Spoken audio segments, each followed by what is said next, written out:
Video எடுத்து பேசுகிறது ஐயா பேசுகிறது வந்து 99% உண்மை இல்லை. சரி சரி. இப்போ 2012 வந்து நம்மாழ்வார் ஐயா இறந்துட்டார் டிசம்பரில். சரி சரி.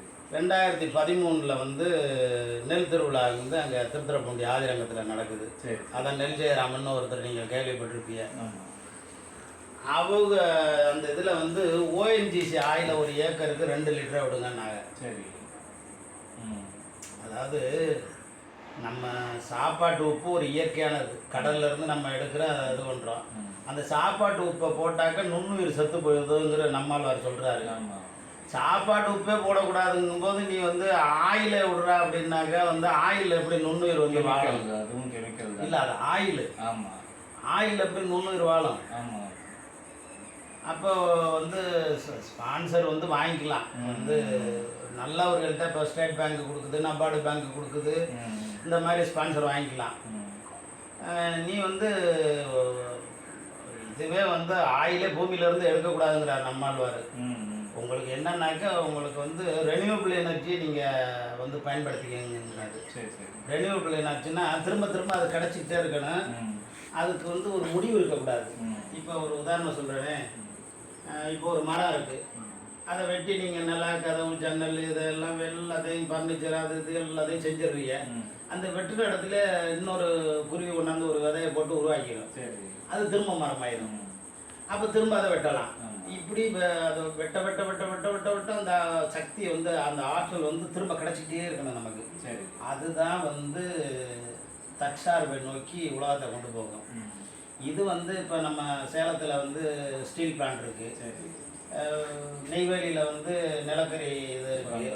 அங்கெல்லாம் அந்த எடுத்த பகுதியெல்லாம் வந்து அப்படியே வந்து அதை வந்து அப்படியே விட்டுறாங்க. அது வந்து அங்கே புல் பூண்டு முளைக்கலை, அந்த அந்த இயற்கை சூழலே மாறி போயிடுது. அதுக்கு அது வந்து அந்த இடமே வீணாக போயிடுது. இப்போ வந்து அங்கே ஓமலூர் கிட்ட போய் பாத்தியெல்லாம் தெரியும், அப்படியே ஒரு வெப்பலாக தெரியும். அது பூரா வந்து எதுக்கும் பயன்படாத நிலமை போச்சு. அதே மாதிரி இங்கே வந்து நெய்வேலியில் நம்ம வந்து நிலக்கரி எடுக்கிற அந்த நிலத்தை வந்து அப்படியே போட்டுடுறோம். இது இல்லாமல் ஆற்றல் வந்து திரும்ப திரும்ப கிடச்சிக்கிட்டே இருக்கணும் நமக்கு. இப்போ வந்து இங்கேருந்து ஆவியாகி மேலே போகுது, மேலே போயிட்டு திரும்ப மழையாக பெய்யுது. நம்ம அதை பயன்படுத்துகிறோம், திரும்ப அது நம்ம வந்து கழிவாக நம்ம உடம்புல இருந்து வேர்வை போகுது, யூரினாக போகுது, மலமாக போகுது, இப்படி வந்து திரும்ப திரும்ப அது ஆவியாகி போய் அப்படியே மேலே போகுது. மேலே போய்ட்டு வந்து திரும்ப மழையாக பொழியுது. இப்போ இந்த ஆற்றல் இதுதான் வந்து அந்த இது சயின்ஸோடைய தத்துவம். ஆற்றல் ஆக்கப்படுவதும் இல்லை, அழிக்கப்படுவதும் இல்லை, உருமாற்றம் அடைகிறது. இந்த மாதிரி ஆற்றலை தான் நம்ம பயன்படுத்தணும். முடிஞ்சு ஒரு காலத்தில் நமக்கு வந்து தீர்ந்து போயிடும். தீர்ந்து போச்சுன்னா அப்புறம் என்ன பண்ணுறது? அந்த மாதிரி ஆற்றலை பயன்படுத்தக்கூடாதுன்னு ஐயா சொல்கிறாரு. அந்த இதை வந்து யாருமே கடைப்பிடிக்கிறது இல்லை. இப்போ கேரளாவிலேருந்து வந்து கொண்டாந்து நம்ம தமிழ்நாட்டில் வந்து அந்த புற்றுநோய் கழிவுன்னு லேசான கழிவு சொல்லக்கூடாது, அங்கே இங்கேருந்து வந்து கொட்டுறாங்க. நம்ம தமிழர்களுடைய மரபு என்னென்னா, நம்ம வந்து சித்த மருத்துவத்தை தான் நம்ம பயன்படுத்திக்கிட்டு இருந்தோம். சித்த மருத்துவத்தில் நீங்கள் எதை வந்து நீங்கள் பயன்படுத்திட்டு பூமியில் போட்டாலும் அது மக்கி போயிடும். அங்கே நுண்ணுயிர் பெருக்கம் அடையுமே ஒழிஞ்சு நுண்ணுயிர் சாகாது. இப்போ ஒரு வேப்பங்குச்சியை ஒடிச்சு பல் விளக்கிட்டு நீங்கள் கீழே போட்டீங்கன்னா அது மக்கி உரமாக போயிடும்.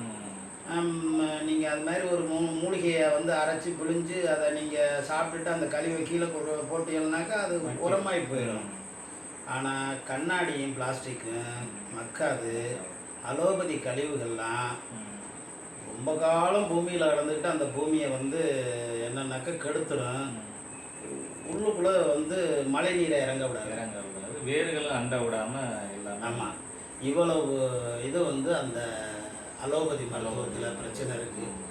சரி, அலோபதி மருத்துவத்தை நம்ம தவிர்த்துட்டு இந்த சித்த மருத்துவத்துக்குள்ளே போனாலும் சித்த மருத்துவத்தை ஆங்கிலேயர்கள் கொண்டுட்டாங்க. சித்த மருத்துவம் இப்போ செத்து போச்சு. எப்படின்னு கேட்டீங்கன்னா, சிவராமன் ஒரு சித்த மருத்துவர் இருக்கார். அவர் வந்து முனைவர் பட்டம், முதுமுனைவர்னு வச்சுங்களேன். ரொம்ப ரொம்ப வயசானவர்னு வச்சுங்களேன். அவருக்கு இப்போ ஒரு 50-55 வயசு இருக்கும். நீங்கள் யூடியூப்லாம் பார்த்துருக்கலாம், அது பண்ணியிருக்கலாம். அவர் வந்து உலகத்தில் இருக்க எல்லா பல்கலைக்கழகத்துலேயும் போய் ஆராய்ச்சி கட்டுரை சப்மிட் பண்ணுவார். சித்த மருத்துவத்தை பற்றி. சரி, சரி. ஏன்னா அவர் வந்து டாக்டர் பட்டம் பெற்றவர். அவர் வந்து கொரோனா நேரத்தில் என்ன சொன்னார், எல்லாரையும் தடுப்பூசி போட்டுக்கங்கன்னு சொன்னார். தடுப்பூசி வந்து சித்த மருத்துவத்தில் கண்டுபிடிச்சி அவர் வெளியிட்டிருக்காரு. தடுப்பூசி பூரா அலோபதி மருத்துவத்தில் தான் வந்து இது பண்ணார். அப்போ நீ வந்து சித்த மருத்துவத்தில் முனைவர் பட்டம் பெற்ற, உலகத்தில் இருக்க யூனிவர்சிட்டியில எல்லாம் போய் ஆராய்ச்சி கட்டுரை சப்மிட் பண்ணுற, ஆனால் வந்து இன்னொரு மருத்துவத்தில் இருக்கிற ஒரு தொழில்நுட்பத்தை நீங்கள் மக்கள்கிட்ட வந்து சொல்கிறாக்க வந்து அவரை எப்படி நம்ம எடுத்துக்கிறது? அது வந்து புரிதல் மக்களுக்கே ஒரு குழப்பத்தை. இப்படி மேல் மட்டத்தில் இருக்கிறவங்கெல்லாம் என்ன பண்ணுவாங்க, அப்படியே இந்த விவசாயத்துக்குள்ளே வர்றது மாதிரி இருக்கும், நம்மால் வர தொடுறது மாதிரி இருக்கும், அப்படியே தொட்டு கொண்ட எங்கேயாவது கொண்டு ஒரு இடத்துல விட்டுருவாங்க. இப்போ இருக்கிற மக்களுக்கு வந்து நம்மாழ்வாரோட கருத்துக்களை வந்து அவங்களுக்கு எப்படி, அவர் பேசின செய்திகள் வந்து மக்களுக்கு எல்லாம் யூடியூப்ல இருக்கு. அதை நேரடியாக கேட்டு பயன்படுத்திக்கங்க. சரி. யாரையும் பின்பற்றக்கூடாது. சரி சரி. நான்லாம் இப்போ 30-35 வருஷமாக பின்பற்றிட்டு எல்லோரும் ஒரு இதுக்குள்ளே கொண்டு விட்டுருவாங்க. இப்போ தஞ்சாவூரில் சித்தர்னு ஒருத்தர் இருக்காரு, கேள்விப்பட்டிருக்கீங்களா? அவர் நம்ம நண்பர் தான். அவர் வந்து இயற்கை விவசாயத்துக்குள்ளே வருவார், அப்படியே கொண்ட மருத்துவத்துக்குள்ளே கொண்ட விட்டு அவங்க பையன் டாக்டரு, மருமகன் டாக்டரு, அவங்க குடும்பமே டாக்டரு, அப்படியே மருத்துவத்துக்குள்ளே கொண்டு விட்டுருவாங்க. இப்போ வானகத்தை நிர்வாகம் பண்ணுற அந்த ஏங்கல்ஸ் வந்து ஏங்கல்ஸை தான் பொறுப்பாளராக நியமித்தார். ஒரு 11 டைரக்டர் இருக்காங்க. அதில் வந்து இவங்க ஆசிரியர் சுப்லட்சுமி ஜெகதீசன் வந்து ஒரு டைரக்டர். அவங்க வந்து டிஎம்கேயில் வந்து அமைச்சராக இருந்தவங்க. இப்போ இந்த ஏங்கல்ஸு, அவங்க அப்பா, அவங்க பொண்டாட்டி, அவங்க தம்பி, அந்த குடும்பமே வந்து தொழில் சிகிச்சை மருத்துவர். இப்போ நமக்கு வந்து நம்ம திருக்குறளில் என்ன சொல்லியிருக்குனாக்க, மருந்தென வேண்டாமம் யாக்கைக்குன்னு சொல்லியிருக்கு. இது முக்காலத்துக்கும் பொருந்தக்கூடிய ஒன்று தான் திருக்குறள். அதாவது நேற்று வாழ்ந்தவர்களுக்கு, இன்று வாழ்ந்து கொண்டு இருக்கிறவருக்கு, நாளைக்கு இந்த பூமிக்கு வரப்போகிறவங்களுக்கு எல்லாருக்குமே வந்து திருக்குறள் வந்து ஒரு உலக பொதுமறை. அதில் வந்து இந்த உடம்புக்கு மருந்து வேண்டான்னு தான் சொல்லியிருக்கு. 10 குறள் எழுதியிருக்காரு அதிகாரம் 95. அதில் மருந்து வேண்டான்னு சொல்லியிருக்காரு. அப்போ நீங்கள் ஏன் மருத்துவத்தை இவ்வளவு இதாக இந்த நம்மால் வர பின்பற்றவங்க, அவங்க பின்னாடி போகிறவங்களாம் மருத்துவத்துக்குள்ளே கொண்ட மக்களை திணிக்கிறீங்க?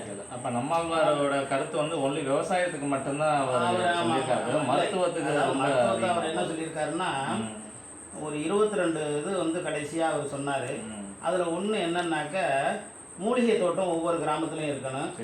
ஒரு கை வைத்தியர், இந்த நாட்டு வைத்தியர், பாட்டி வைத்தியர் மாதிரி அந்த வைத்தியர் வந்து ஒவ்வொரு கிராமத்துலையும் இருக்கணும். இந்த கிராமத்து மக்கள் வந்து அடுத்த ஊருக்கு போகக்கூடாது, அடுத்த கிராமத்து மக்கள் இந்த ஊருக்கு வரக்கூடாது வைத்தியத்துக்கு. அங்கங்கே வைத்தியம் இருக்கணும், அங்கங்கே மூலிகை தோட்டம் இருக்கணும், அங்கங்கே அவங்களுக்கு தேவையான பிரச்சனைகளை தீர்த்துக்கணும். இப்போ நம்ம தமிழர்களுடைய வாழ்வியல் ரொம்ப சிறப்பானது. எப்படின்னாக்க, நம்ம சித்த மரபில் வந்து 4448 வியாதி, அதுக்கு மேலே ஒன்றுமே இல்லை. அவங்க வந்து ஞானத்தால் உணர்ந்து எல்லாத்தையும் சொல்லி வச்சுட்டு போயிட்டாங்க. இதுக்கு மேலே உலகத்தில் ஒன்றுமே இல்லை. அதுக்குள்ளே தான் கொரோனாவும் அடக்கம்.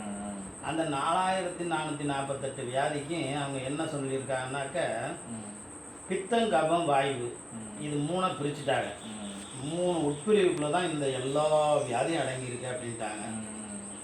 இப்போ பித்தம்னாக்க வந்து நம்ம உட்கார்ந்து எழுந்திரிச்சோம்னா சர்லுன்னு ஒரு மயக்கம் வரும். அப்போ நம்ம உடம்புக்குள்ளே கொஞ்சம் பித்தம் ஏறி இருக்குன்னு அர்த்தம். கபம்னாக்க வந்து இந்த மலையில் அரைகுறையாக நனைஞ்சிட்டேன்னாக்க மூக்கு வழியாக சளி வரும், இது வந்து கபம். வாயுன்னாக்க அந்த இடுப்புக்கு கீழே வந்து கையை காலை பிடிச்சி இழுத்துவிடும், அது வந்து வாயு. இவ்வளவு தான்.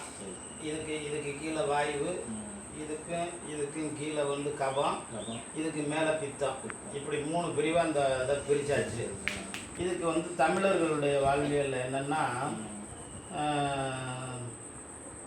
ஆற்றில் எதிர்நீச்சல் போட்டு குளித்தால் வாதம் போயிடும். ஆற்றில் தண்ணி ஓடிக்கிட்டு இருக்கு, அதில் வந்து நீந்தி எதிர்நீச்சல் போட்டு மீன் மாதிரி போகணும். அப்படி குளிச்சல்னா உங்களுக்கு வாதம் உடம்புல சேராது. ஆற்றுக்குள்ளே தண்ணி ஓடாத பகுதியில் வந்து மண் அப்படியே போய் டெபாசிட் ஆகிருக்கும். அந்த பகுதியில் ஊற்று நோண்டி அந்த தண்ணி எடுத்து அந்த குடிச்சாக்க சளி போயிடும். நம்ம உடம்புக்குள்ள சளி கட்டு இருக்காது. அருவியில் தண்ணி கொட்டிக்கிட்டு இருக்கு பார்த்தீங்களா, மலை மேலே வந்து அதில் வந்து நீங்கள் நல்லா அந்த அருவி தண்ணியில் குளிச்சதுனாக்க உங்களுக்கு வந்து அந்த பித்தம் போயிடும். இப்படி எளிமையாக வந்து சொல்லி வச்சுருக்காரு வழிமுறையாக. ஆமாம், இந்த சித்தர்களுடைய வழிமுறையில் நம்ம தமிழர்களுடைய மரபு இது கடைப்பிடிச்சிட்டு வந்தது. அதாவது தலைமுறை தலைமுறையாக ஒருத்தவங்க வந்து ஒரு இதை கடைப்பிடிக்கிறாங்கன்னா அதான் மரபு, முன்னோர்கள் கடைப்பிடிக்கிறது. இது எல்லாத்துக்கும் வந்து ஒரே மருந்து என்னன்னா நீராகாரம். எப்படி சொல்லி வச்சிருக்காங்கன்னா, ஆற்று நீர் வாதம் போக்கும், அருவி நீர் பித்தம் போக்கும், ஊற்று நீர் கபம் போக்கும், சோத்து நீர் இம்மூன்றும் போக்கும். அப்போ சோத்து நீர் வந்து நம்ம குடிக்கணும்னா எது அரிசின்னு தெரியலை, எது வந்து சோறுன்னு தெரியலை, அதை எப்படி வந்து பண்படுத்தி குடிக்கிறதுன்னு தெரியலை. இந்த முறையில் வந்து சோத்து நீரை வந்து நம்ம கைவிட்டதுனால தான் நமக்கு வந்து அதிகமாக பிரச்சனைகள். அப்புறம் வந்து என்னன்னாக்கா, இப்போ வந்து இந்த வாழ்வியலை கடைப்பிடிக்கும் போது ஒரு நாளைக்கு 2 முறை வந்து மலை ஜலம் கழிக்கணும், ஒரு வாரத்துக்கு 2 முறை வந்து நம்ம எண்ணெய் தேய்ச்சி குளிக்கணும். அதாவது இந்த பகுதியில் தென்னிந்திய பகுதியில், அதாவது வெப்பம் கூட உள்ள பகுதி, வட இந்தியாவுக்கு பொருந்தாது. அங்கே வந்து குளிர்ச்சி, அதாவது பனி பிரதேசம் அது. அங்கே உள்ளது வந்து அவங்க உடம்புக்குள்ள வந்து வெப்பமூட்டியை பயன்படுத்தணும். இங்கே நம்ம என்ன வெப்பத்தை வந்து எரிக்கணும். அதனால நம்ம என்ன பண்ணணும்னாக்க வாரத்தில் 2 நாள் எண்ணெய் தேய்ச்சி குளிக்கணும். மாசத்துல 2 நாள் உண்ணா நோன்பு இருக்கணும். உண்ணா நோன்புங்கிறது காலையில் 6 மணிக்கு ஆரம்பித்து அடுத்த நாள் காலையில் 6 மணி வரைக்கும். அதான் நோன்பு, அதான் விரதம், அதுதான் பக்தி. அதாவது கடவுள் பேரில் சொன்னால் அவன் கடைபிடிப்பாங்கிறதுக்காக அந்த சாமிக்கு விரதம், இந்த சாமிக்கு விரதம், அந்த விரதம், இந்த விரதம் சயின்ஸ் ரீதியாகவும் அது செட் ஆகிறதுனால இது. ஆமாம் ஆமாம், அது வந்து இருக்குது. அப்புறம் வருஷத்துக்கு 2 தடவை பேதிக்கு சாப்பிடணும். அதாவது பேதிக்கு சாப்பிட்றதுன்னா என்னன்னாக்க, கழிவுகளை எல்லாம் உடம்புக்குள்ள இருந்து அடித்து வெளியே கொண்டு வந்துடும். அப்போ உடம்பு வந்து சுத்தமாகி போயிடும். அப்போ ரத்தம் சுத்தமாகி போயிடும். ரத்தம் சுத்தமானாக்கா உங்களுக்கு தோல் வியாதி வராது, மலச்சிக்கல் வராது, எந்த வியாதியும் வராது. இந்த வாழ்வியலை கடைப்பிடிக்கணும். அப்புறம் நம்ம சித்தர்கள் சொல்லி வச்சுருக்க முறையெல்லாம் நிறைய இருக்குது. திருமந்திரம் வந்து அது வந்து நம்ம எப்படி இந்த உடல் உருவாகுது, இது எப்படி திரும்ப கடைசியாக முடியுது, இது பூரா திருமந்திரத்தில் இருக்குது. திருக்குறளும் திருமந்திரம், திரு அருட்பான்னு இப்போ அதுக்கு வள்ளலாருடையது. இதெல்லாம் நம்ம வந்து பிள்ளைகளுக்கு சொல்லிக் கொடுக்கணும். இதை வந்து பள்ளிக்கூடத்தில் சொல்லிக் கொடுக்க மாட்டாங்க.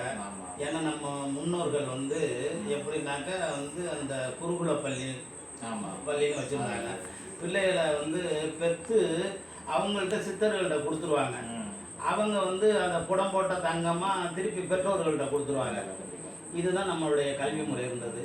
இந்த கல்வி முறையை வந்து வெள்ளைக்காரன் வந்து நம்மளை இது பண்ணி அவனுக்கு அடிமை கல்வியாக நம்ம வந்து இந்தியர்களாக இருப்போம், தமிழர்களாக இருப்போம், ஆனால் வேலை செய்கிற பூரா இங்கிலாந்துக்காரனுக்கு வேலை செய்வோம். அந்த மாதிரி நம்ம கல்வியை கொண்டு வந்துட்டாங்க. இன்னைக்கு வந்து போட்டி உலகத்தில் நம்ம ஆட்சியாளர்கள் நம்மளை வந்து ஓட விட்டுட்டாங்கட்டே. அவன் ஓடுறான், இவன் ஓடுறான், அந்த அவன் வர்றான், எவ்வளோ வேகத்தில் ஓடுறான், அவன் வந்து அமெரிக்காவுக்கு போயிட்டாண்டாயே, அவன் ஆஸ்திரேலியாவுக்கு போயிட்டான்டா, நீ என்னடா போட்டி உலகம். இப்போ இதெல்லாம் சரி பண்ணுறதுக்கு நமக்கு இருக்கிற பண்பாடுகளையும் முயற்சிகளையும் நம்ம வந்து இப்போ தமிழர் பாரம்பரிய முறைப்படி நிறைய இப்போ நம்மளோட இப்போ அடுத்த கட்ட இப்போ இங்கே வந்திருக்கிறது காரணத்துக்கே நம்ம இது ஒரு உதாரணம் தான். இப்போ இது மூலமாக இன்னைக்கு நம்ம என்ன இந்த ஆர்எஸ் ஃபார்ம் ஸ்டே வந்திருக்கீங்க, இந்த ஆர்எஸ் ஃபார்ம் ஸ்டே மூலமாக என்னென்னலாம் இதை வந்து மக்களுக்கு நீங்கள் எடுத்து சொல்ல போகிறீங்க, என்னென்ன குறிப்புகள்? நம்ம புறநானூரில் வந்து என்ன சொல்லியிருக்குன்னா, உண்டி முதற்றே உணர்வின் பிண்டம் அப்படிங்கிறது புறநானூறு. புறநானூறு நம்ம தமிழர் இலக்கியத்தை மிஞ்சி உலகத்தில் எவனுக்கிட்டையுமே செய்தி இல்லை. அப்போ அதுக்கு என்ன அர்த்தம்னா, இந்த உடம்பு வந்து ஒரு உணர்வு உள்ள ஜடம், அதாவது கோமா ஸ்டேஜில் இருக்கிறதுன்னு வச்சுங்களேன். அதுக்கு முதல் தேவை எதுனாக்க வந்து உணவு தான். அது தண்ணியாக இருக்கலாம், சாப்பாடாக இருக்கலாம், எதாக இருக்கலாம். எதாக இருந்தாலும் முதல் தேவை உணவு தான். அந்த முதல் தேவையை கொடுக்குற உழவனைய திருவள்ளுவர் எப்படின்னு சொல்லியிருக்காருனாக்க, அவனை கடவுளாக பார்க்குறாரு. வந்து உண்டி கொடுத்தோர் உயிர் கொடுத்தோர் அப்படின்னு நம்ம இலக்கியம் சொல்லுது. அதாவது என் உயிரை கொடுத்தது எங்கள் அம்மா அப்பா தான். ஆனால் எங்கள் அம்மா அப்பா வந்து கடவுள்னு சொல்லலை, உயிர் கொடுத்தோர்னு சொல்லலை, உண்டி கொடுத்தோரை தான் சொல்லுது தமிழர் இலக்கியம். அப்படி இருக்கும்போது அந்த கொடுத்தோம்னா உணவு கொடுத்தோம் கடவுள். உண்டினா உணவு, அதுதான் கடவுள். அப்படிங்கிற கடவுள் அப்படின்னு இருக்கு. இன்னைக்கு வந்து இந்தியாவில் வந்து உண்டி கொடுத்தோரை வந்து இந்த அரசாங்கம் வந்து அப்படியே பார்க்குது. எல்லா மாநில முதலமைச்சர்களையும் எடுத்துங்க, ஒன்றிய பிரதமரை எடுத்துங்க, உணவு கொடுக்குற விவசாயிகள் அப்படியே வச்சிருக்கு. விவசாயம் தான் வந்து இந்தியாவின் முதல். டெல்லியில போராடினா அமைச்சர் மையம் வந்து விவசாயிகள் மேல காரை ஏற்றி கொள்றான். நடந்துச்சா இல்லையா?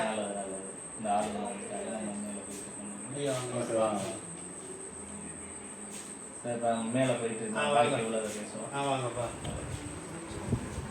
சரி.